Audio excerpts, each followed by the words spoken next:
19장 11절에서 27절까지 열문화의 비유에 대해서 말씀을 드리겠습니다. 소제목은 맡겨진 작은 일에 충성하라 라는 제목입니다.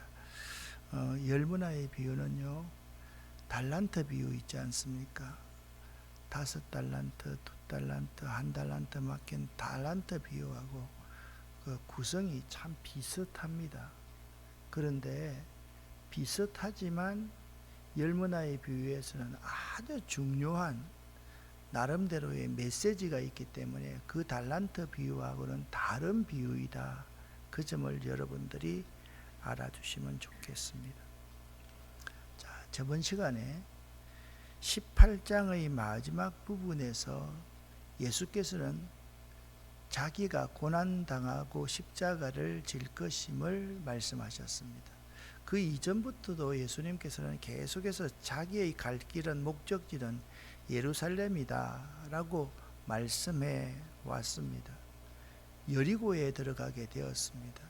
그런데 한 소경이, 이제 누가복음에서는 바디메오라고 말하지 않습니다. 구걸을 하고 있는 여리고에 있는 한 소경이 예수님을 영접했는데 19장에 딱 들어가서는 여리고에서 또 한 사람이 있었습니다. 어떤 사람인가 하면 부자 삭개오였습니다. 이 사람은 세리장이었습니다. 그러니까 우리가 성경을 읽을 때 그냥 성경을 읽는 것이 아니라 항상 저자인 누가가 어떤 의도로 이 이야기를 기록해 놓았는지를 잘 이해할 수 있어야만 됩니다. 예수님께서는 자신에게 임한 하나님 나라의 도래에 대해서 분명하게 정의를 하십니다. 하나님의 나라는 가난한 사람, 부자가 차별이 없다. 하나님 나라는 죄인들도 들어갈 수 있는 곳이다 라는 말씀을 해 주십니다. 그런데 오늘 열문화의 비유는 어떤 의미가 있는가 하면 이 하나님의 나라에 대해서 잘못 이해하고 있는 사람들에 대해서 그것을 바로잡기 위해서 열문화의 비유를 말씀하셨다. 다시 정리하자면 예수님께서는 십자가 죽음이 기다리는 예루살렘으로 가시던 길에 여리고를 지나면서 두 사건을 만나게 되었습니다. 한 거지 소경을 고치는 사건과 부자요 세리장이었던 삭개오를 예수 믿게 하는, 자신을 믿게 하는 그러한 귀한 경험을 제자들에게 보여 주셨습니다. 그런데 예수님께서 삭개오의 집에 방문한 것을 두고 사람들이 말이 매우 많았습니다. 그때 예수님께서 자신이 이 세상에 오신 목적을 아주 분명하게 말씀하고 있었는데요. 자신이 이 세상에 오신 목적이 뭐냐? 잃어버린 자를 찾아 구원하기 위해서 내가 이 세상에 왔다 라고 말씀하셨습니다. 그리고 여리고를 지나 예루살렘으로 가는 그 길에서 예수님께서는 이 열문화의 비유를 말씀하십니다. 11절 말씀을 함께 읽어보겠습니다.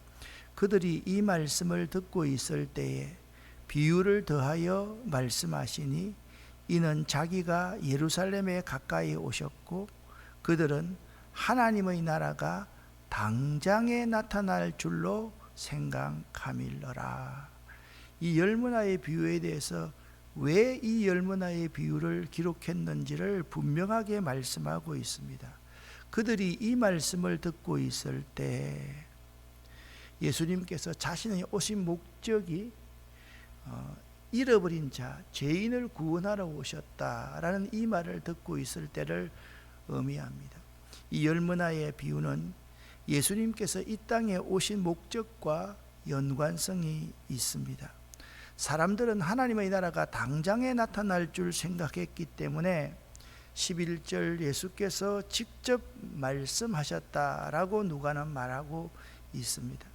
사람들은 이렇게 생각했습니다. 예수님께서 예루살렘에 입성하게 되면 로마의 모든 압제에서 벗어날 것이다. 귀한 예수님만의 왕국을, 우리들의 왕국을 건설할 것이다 라는 생각을 하였던 것입니다. 그런데 예수님께서 예루살렘에 올라가시는 이유는 죄인들을 위하여 십자가에서 죽기 위함입니다. 성공하기 위한 것이 아니라 예수님께서는 십자가에 죽으시기 위해서 오셨습니다. 예수님께서 성공하기 위해서 가신 것이 아니라 실패하기 위해서 갔다. 그거는 논리의 잘못된 논리입니다. 예수님은 죽는 그 자체가 진정한 성공이라고 말씀하셨기 때문에 그렇습니다.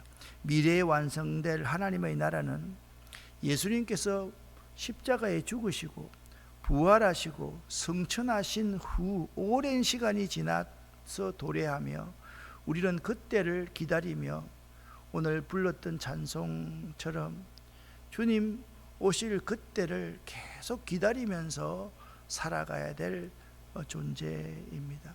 그래서 주님께서 맡기신 그 사명이 결코 큰 일이 아닙니다. 작은 일일 수 있습니다. 그 사명에 충성을 다해야 함을 가르쳐주고 있는 것이 열문화의 비유인 것입니다. 예수님께서 말씀하셨습니다. 같이 쉬운 성경으로 읽어보겠습니다. 예수님께서 말씀하셨습니다. 어떤 귀족이 왕위를 받아오려고 먼 나라로 가게 되었다. 그는 10명의 종을 불러 한 문화씩 10문화의 돈을 나누어 주면서 말했다. 내가 돌아올 때까지 장사를 하여라. 그러나 그의 백성들은 그를 미워하여 밀사를 뒤따라 보내어 왕위를 줄 사람에게 말을 전하였다. 우리는 이 사람이 우리의 왕이 되는 것을 원하지 않습니다. 아멘. 자, 이 잘 읽어보시면 이 내용이 그냥 선명하게 드러납니다. 유대인들, 바리새인들과 서기관들과 대제사장들을 비롯한 유대인들은 예수님을 왕으로 인정하고 싶은 마음이 조금도 없었습니다. 그렇게 반대하고 있는 사람들이 그를 미워하여 밀사를 뒤따라 보내어서 아니 이 사람이 구약에 예언된 그 메시아가 아닙니다. 우리는 그를 원치 않습니다 라고 말하고 있다는 점을 알아야만 합니다.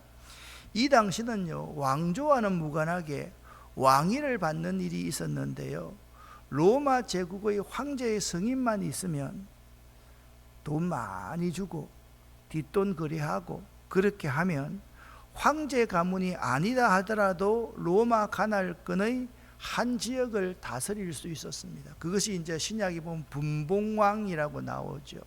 실제로 헤롯의 가문 사람이 로마 황제의 승인을 받아서 팔레스타인 일부 지역의 분봉왕이 된 것이 이것을 증명합니다.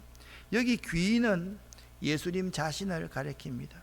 예수께서 왕위를 받아 지시러 먼 나라로 가셨다는 것은 예수님께서 왕위를 받기 위해서 십자가를 지시는 것을 의미합니다. 그리고 사흘 만에 부활하신 후에 승천하여서 하나님 나라로 가심을 의미합니다. 이 귀인이요, 종들에게, 10명의 종들에게요, 내가 올 때까지 장사하라 라고 명령했습니다. 장사하라는 원어는요, 사업을 하라는 뜻을 가지고 있습니다. 한 문화의 가치는 100데나리온입니다. 1데나리온은 노동자 하루의 인건비이기 때문에 그 시대에 많이 놀았다고 하더라도 1년 월급 아니면 반년 월급 정도가 된다라고 생각을 하면 오늘날 시대로 한번 계산해 보면 한 1,000만 원 정도 되지 않을까라는 생각이 듭니다. 그러니까 주인이 1,000만 원 정도 가지고 장사하라 그랬으니까 여러분에게 1,000만 원씩 준다 그러면 쓰기는 좋겠지만 그것 가지고 장사해서 무엇을 남기겠는가라는 의문부가 붙을 수밖에 없습니다. 기인이 돌아올 때는 예수님께서 재림하실 때, 다시 오실 때입니다. 우리 역시 주님으로부터 한 문화를 받았습니다. 우리는 주님께서 주신 한 문화로 주님의 일, 주님께서 시키시는 그 사업을 하는 사람들입니다. 이 사업은요, 자신의 능력이나 재능과는 무관합니다. 돈 버는 재주나 특별한 재주가 없어도 되는 사업입니다. 그냥 맡겨주신 일을 묵묵히 해내면 되는 종과 같은 사람이 맡아야 될 일입니다. 그런데 여기서 문제가 있습니다. 백성들 가운데서는 기인, 이 주인을 미워하는 사람이 있었습니다. 아니, 여기서는 그렇게 표현하고 있는데 죽이려고 하는 사람들이 있었습니다. 백성의 일부라는 표현이 없는 것으로 보아서 백성 중에 많은 사람들이 이 기인을 미워한 듯 합니다. 그리고 이들은 기인이 왕이 되는 것을 원치 않았기 때문에 왕위 임명권자에게 사자를 몰래 보내어서 왕 임명 거부 의사를 전달하였습니다. 그 시대 예수님을 거부하는 사람들이 매우 많았습니다. 예수님은 만왕의 왕, 만주의 주이시지만 세상의 많은 사람들은 예수의 왕되심, 예수의 주되심을 거부하고 있습니다. 유대인들이 그런 사람입니다. 오늘날 우리들 가운데 많은 사람들도 그런 사람들이 참으로 많이 있습니다. 주인이 이제 어느 날 왕위를 받기 위해서 먼 나라로 가면서 10명의 종들을 불러서 그들에게 1,000,000원씩 다 주고 장사하라, 그렇게 명령하고 떠났습니다. 주인이 돌아올 때 어떻게 장사하는지를 보고 싶어 했습니다. 같이 27절까지 좀 길지만 한번 읽어보겠습니다. 그러나 그 귀족은 왕위를 받아 가지고 돌아와서 돈을 맡겼던 종들을 불러 장사를 어떻게 했는지 알아보려고 하였다. 첫 번째 종이 와서 말했다. 주인님, 주인님의 한 문화로 10문화를 만들었습니다. 왕이 그에게 말했다. 잘하였다, 착한 종아. 네가 아주 작은 일에 충실하였으니 내게 10마을을 맡기겠다. 두 번째 종도 와서 말했다. 주인님, 주인님의 한 문화로 5문화를 만들었습니다. 왕이 그에게도 말했다. 네게는 5마을을 맡기겠다. 그런데 또 다른 종이 와서 이렇게 말하였다. 주인님, 주인님의 돈을 보십시오. 내가 이것을 수건에 싸두었습니다. 주인님은 엄하신 분이라 제가 주인님을 두려워하여 그렇게 했습니다. 주인님은 맡기지 않는 것을 가져가고 심지도 않는 것을 거둬들이십니다. 그러자 주인이 그에게 말하였다. 이 악한 종아, 네가 한 말로 너를 판단하겠다. 너는 내가 맡기지 않은 것을 가져가고 심지도 않는 것을 거둬들이는 엄한 사람으로 알았느냐? 그렇다면 왜 내 돈을 은행에 맡기어 내가 돌아왔을 때 이자와 원금을 받게 하지 않겠느냐? 그리고 주인은 곁에 선 사람들에게 말했다. 저에게 있는 머나를 빼앗아 10머나 가진 사람에게 주어라. 그러자 사람들이 말했다. 주인님, 그에게는 이미 10머나가 있습니다. 내가 너희에게 말한다. 있는 사람은 더 받을 것이고 없는 사람은 있는 것마저 빼앗길 것이다. 그리고 내가 왕이 되는 것을 원치 않던 내 원수들을 끌어다가 내 앞에서 죽여라. 아멘. 나중에 설명을 하겠지만 너는 내가 맡기지 않는 것을 가져가고, 이 말은 무슨 말인가 하면 악덕 고리대금업자들이 그렇게 하는 겁니다. 돈 만원 빌려주고 1,000,000원 받아가는 악한 사람, 그리고 악한 농부가 소작인에게 땅을 맡기면서 자, 여기서 거두들인 거 10분의 1만 나한테 다오 했는데 10분의 9를 빼앗아가는 그 악한 농부들로 주인을, 그러니까 음한 사람으로 여겼느냐, 이 말은 나를 깡패로 여겼느냐, 그렇게 해석하면 될 겁니다. 여러분, 돈 받아주기 위해서 가가지고 막 들어눕고 그 앞에서 위협하고 하는 사람이 있잖아요. 그런 사람으로 생각했다. 그런데 여기 27절까지 말씀이 끝났는데 여러분 보시면 10절 말씀에서 끝나고 나서 11절에서 반전을 이루고 있는데 28절에 이런 말씀이 있습니다. 예수께서 이 말씀을 하시고 앞장서서 예루살렘을 향해 올라가셨습니다. 그러니까 여러분, 예수님께서 원하시는 하나님의 나라가 어떤 나라인지를 아시겠죠? 예수님께서 원하시는 하나님의 나라는 세상의 나라와 예루살렘에 올라가신다는 것은 예수님이 죽기 위해서 올라가시는 것이죠. 억울한 일을 당하기 위해서, 고난 당하기 위해서 올라가는 길 아닙니까? 여기 귀인은요, 자신을 반대하는 백성들의 방해에도 불구하고 왕위를 받아 가지고 돌아왔습니다. 그리고 결산하고자 10명의 종을 부릅니다. 달란트의 비유에는 딱 세 사람한테 맡기서면 전부를 하는데 여기 10명 중에 세 사람만 등장하는 이야기입니다. 첫째는 한 문화를 가지고 10문화를 남겼습니다. 남겼다라는 것은 10문화를 더 남겼다는 의미입니다. 이런 10배의 이익을 남겼습니다. 왕위를 받은 주인은요, 첫째 종에게 착함과 충성에 대해서 칭찬해 주었습니다. 그리고 10고을의 건세를 주었습니다. 첫째 종은 지극히 작은 것에 충성하였기에 주인으로부터 칭찬과 보상을 받았습니다.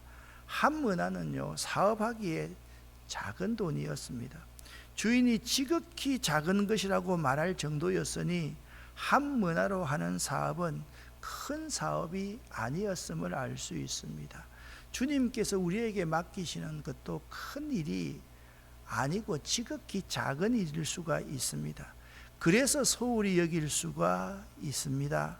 하지만 어떤 일이라도 주님께서 우리에게 일을 맡기신다면 최선을 다해야만 합니다. 우리 주님께서는 지극히 작은 일이라도 충성을 다하기를 원하십니다. 지극히 작은 일에 소홀히 하는 사람은 주님의 몸된 교회에서 주님에게서 큰 일을 맡김 받을 수가 없습니다. 왜냐하면 하나님께서 큰 일을 맡기시지 않기 때문입니다. 적은 일에 충성하지 않는 사람, 여러분 10원을 귀하게 여기고 100원을 귀하게 여기고 1000원을 귀하게 여기는 사람에게 하나님께서 10억과 100억을 맡겨주시지요. 그거 대수롭지 않게 생각하는 사람에게 하나님께서 많은 것을 맡기실 리가 없습니다. 나에게는 능력이 있는데 내가 원치 않았기 때문에 큰 일을 맡지 않는다는 생각은 참으로 잘못된 것입니다. 둘째 종이 왔습니다. 5문화를 남겼습니다. 5고을의 건세를 받았습니다. 이 땅에서 주님께서 맡기신 사명을 어떻게 감당하느냐는 적은 일이지만 충성하는 결과에 따라 달려있다라고 말씀하고 있습니다. 주인이 맡긴 지극히 작은 일을 수행하는 것은 다시 말씀드리지만 재능과는 무관하며 누구나가 다 할 수 있는 일입니다. 우리 주님을 믿고 충성한 만큼의 결과를 나타난다. 내가 예를 들어 가지고 이 강대상에 이 물 한 컵을 떠서 두는 일을 맡았다고 한다면 그냥 이거 하나 충실하게 잘하면 그걸 보고 주인이 더 소중하고 큰 일들을 맡길 수 있다라는 의미인 것입니다. 주인은 이렇게 10명을 한 명씩 다 결산하였을 것입니다. 마지막 한 사람이 왔습니다. 그는 주인에게 받았던 한 문화를 수건에 쌓아두었습니다. 그것을 주인에게 그대로 들고 갔습니다. 그리고 주인에게 한 말이 21절 말씀입니다. 주인님은 엄하신 분이라 제가 주인님을 두려워하여 그렇게 했습니다. 자, 오늘날로 바꿔서 해봅시다. 주인님은 깡패 같은 사람이라 가지고 사람들 동원해서 행패 부리고 이렇게 할 뿐인 걸로 생각해서 그냥 수건에 잘 쌓아두었습니다 라고 말을 하고 있는 것입니다. 여기 두지 않는 것을 취한다라는 말은 주인을 빗댄 말입니다. 당시 고리업자가 아무런 노력 없이 이익을 취할 때 사용했던 말이 두지 않는 것을 취하다라는 의미를 사용하고 있는 것입니다. 그리고 심지 않는 것을 거두다라는 말은 땅 주인이 소작농으로부터 부당 이익을 취할 때 사용하는 말이었습니다. 사랑하는 성도 여러분, 정말 주인이 이런 사람이었을까요? 유대인들이 그렇게 해석하고 싶지 않았을까요? 그 말을 전하는 사람이 그렇게 말하고 싶지 않았을까요? 종의 말을 들으면 주인은 고리 대금업자처럼 악한 농부처럼 나쁜 놈입니다. 그런 주인은 없애버려야지요. 어떻게 맡기지도 않고 돈 다 받아갑니까? 돈 10만 원 맡기고 나서 어떻게 1000만 원을 뺏어갑니까? 하루에 이자를 그렇게 많이 하고 뺏어갑니까? 땅 10평 주고 어떻게 1000평의 땅의 수확을 다 가지고 갑니까? 여러분, 이 종의 말에 진위 여부가 궁금해지는 대목입니다.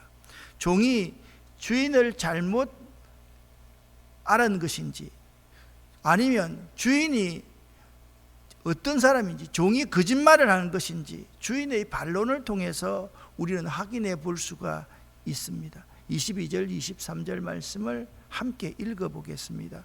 주인이 이르되 악한 종아, 내가 네 말로 너를 심판하노니 너는 내가 두지 않는 것을 취하고 심지 않는 것을 거두는 엄한 사람인 줄로 알았느냐? 그러면 어찌하여 내 돈을 은행에 맡기지 아니하였느냐? 그리하였으면 내가 와서 그 이자와 함께 그 돈을 찾았으리라 하고, 주인은 그 종을 악한 종이라고 부릅니다. 그리고 악한 종이 한 말로 그를 심판하겠다라고 말씀하고 있습니다.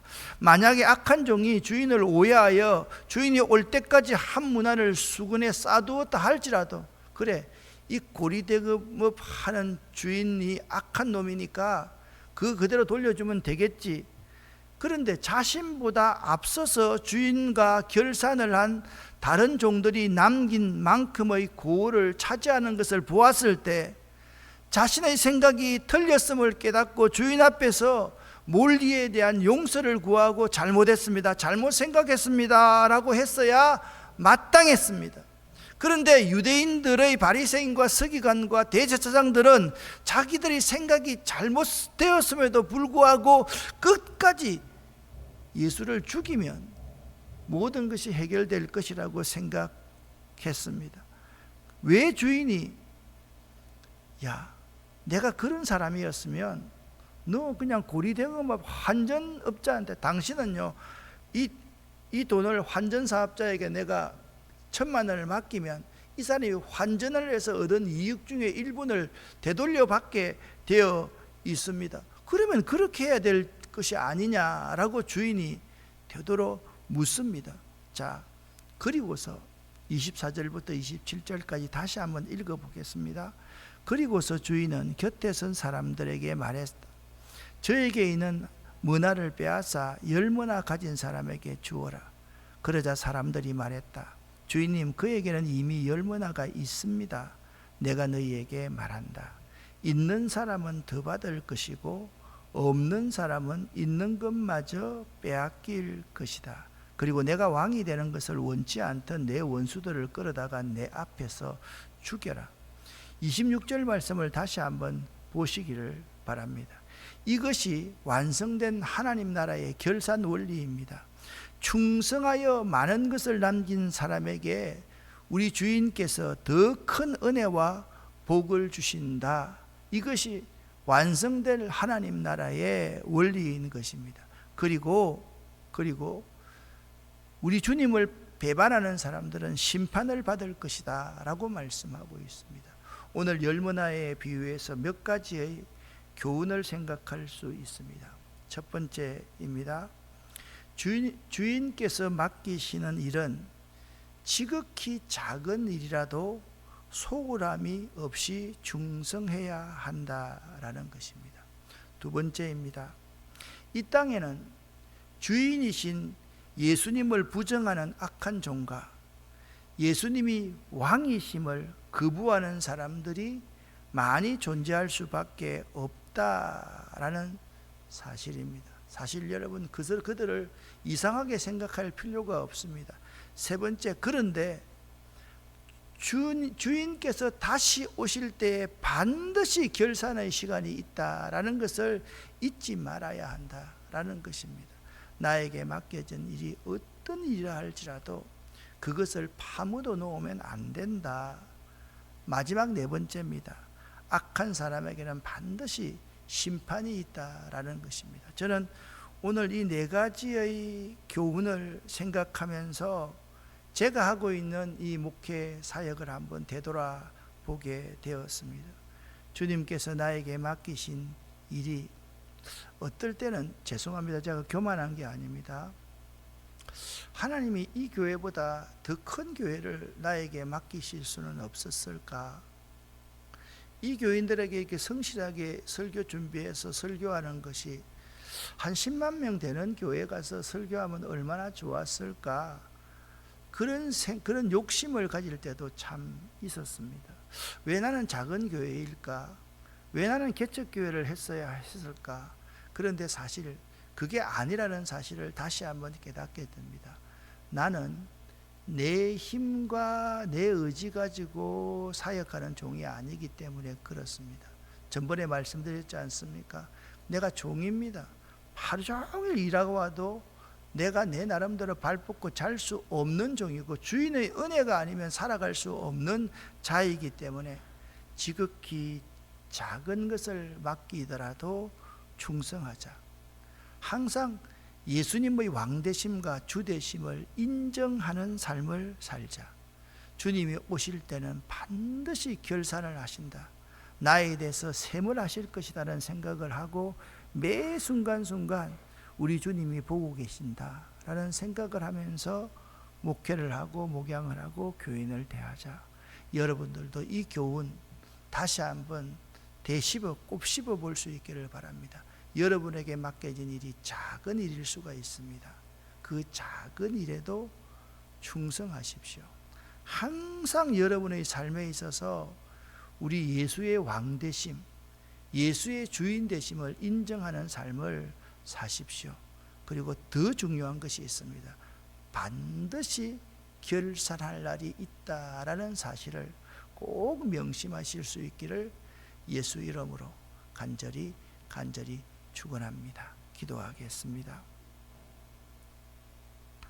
하나님 아버지여, 하나님의 은혜를 진심으로 감사를 드립니다. 나에게 맡겨진 일이 작은 일이라 할지라도 주인이 보고 있음을 알고 충성하여 남기는 제가 되기를 원합니다. 저희들이 되기를 원합니다. 항상 내 삶에서 내가 주인이 아니라 주님을 주인으로 모시고 살아갈 수 있도록 도와주시옵소서. 언젠가 결산할 날이 있음을 꼭 명심하며 살아갈 수 있도록 도와주시옵소서. 오늘 이 새벽에 우리 모두에게 하나님 은혜를 더하여 주시옵소서. 그리하여서 주인이 아니면, 우리 주님이 아니면 내가 이 자리에 존재할 수 없다라는 사실을 다시 한번 뼈저리게 깨달을 수 있는 저희들 될 수 있도록 도와주시옵소서. 오늘 새벽도 기도할 때 하늘 문을 열어주시고 우리에게 응답하여 주시옵소서. 예수 그리스도 이름으로 축복하옵고 간절히 기도 올립니다. 아멘.